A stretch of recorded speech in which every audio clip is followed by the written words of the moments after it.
முதல்வர் வந்து வன்மத்தை வெளியிட்டிருக்காரு சட்டமன்றத்துல அப்படின்னு சொல்லி சொல்றாருண்ணே. இந்த கருத்தை நீங்க எப்படி அணுக விரும்புறீங்க? இல்லை, இதுதான் நாளைக்கு நிதர்சன பார்வையாக இருந்துச்சு. அதாவது சம்பந்தப்பட்ட சம்பவத்தில் பாதிக்கப்பட்டவர்களும் எதிர்கொள் கொடுக்கல.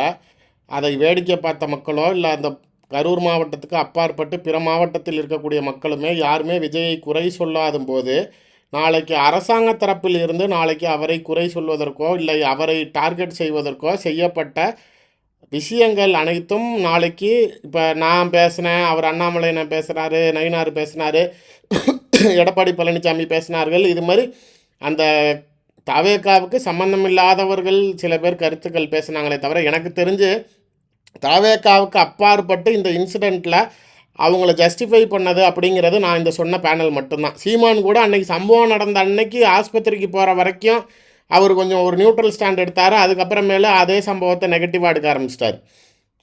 ஸோ நேரடியாக தாவேகா தரப்பில் இருந்து இதுதான் முதல் முறை, அதுவும் அவங்க கட்சியுடைய தலைவர் வாயால் ஒரு கிளாரிட்டி என்ன அவங்க தரப்பில் இருந்து அவங்க அதை என்ன மாதிரியான ஒரு பார்வையில் பார்க்குறாங்க அப்படிங்கிறதை வெளிக்கொண்டுட்டு வந்தது மிகவும் பாராட்டத்தக்க விஷயம். அதுலேயும் நான் ரொம்ப பிரைமரியாக நான் விஜய் அவர்களை பாராட்டுவது, இந்த பொதுக்குழு மேடையில் நான் அவரை கம்ப்ளீட்டாக ஒரு பாலிட்டிஷியனாக அந்த மேடையில் பார்த்தேன்.